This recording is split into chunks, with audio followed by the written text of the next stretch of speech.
Hello ನಮಸ್ಕಾರ ದೇವರು ಚೆನ್ನಾಗಿದ್ದೀರಾ? ಇವತ್ತು ನಾನು ಕೆರೆ ತಗ ಬಂದಿದ್ದೆ ಬಲೆ ಬಿಡೋಕ್ಕೆ ಅಂತ.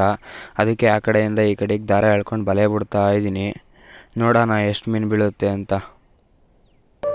ನನಗಂತೂ ಈ ಜೀವನವೇ ಬಲೆ ಬಿಟ್ಟಾಯಿತು, ಎಲ್ಲ ಗಂಟು ಕಟ್ಬಿಟ್ಟು ಬಂದೆ. ಬೆಳಗ್ಗೆ ಆಯಿತು, ರಿಟರ್ನ್ ಬಂದೆ. ಈಗ ಆ ಕಡೆಯಿಂದ ದಾರ ಬಿಚ್ಚಕ್ಕೆ ಹೋದೆ, ಈ ಕಡೆ ಎಳ್ಕೊಳ್ಳೋಕ್ಕೆ ಬಿಚ್ಚಿಬಿಟ್ಟು ಬರ್ತಾಯಿದ್ದೀನಿ. ಈಗ ಬಲೆ ಎಳಿತಾ ನಮ್ಮ ತಾತ. ಎಷ್ಟು ಮೀನು ಬಿದ್ದಾವೆ ನೋಡೋಣ. ಒಂದು ಮೀನು ಬಿದ್ದಿರಂಗೆ ಕಾಣಲ್ಲ, ಯಾಕೋ ಒಂದು ಮೀನು ಬಿದ್ದಿಲ್ಲ. ತಿರ್ಗಾ ಪ್ಯಾಕಪ್ ಮಾಡ್ಕೊಂಡು ಮನೆ ಕಡೆ ಹೊಂಟೆ. ಗಾಡಿ ಎತ್ಕೊಂಡು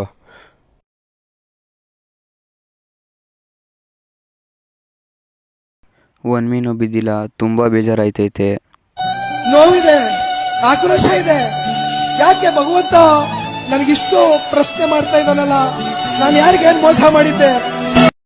ಇವತ್ತಿನ ವಿಡಿಯೋ ಇಷ್ಟೇ. ನಾಳೆ ವಿಡಿಯೋದಲ್ಲಿ ಸಿಗೋಣ. ಮತ್ತೆ ಭೇಟಿಯಾಗೋಣ. ನಮಸ್ಕಾರ.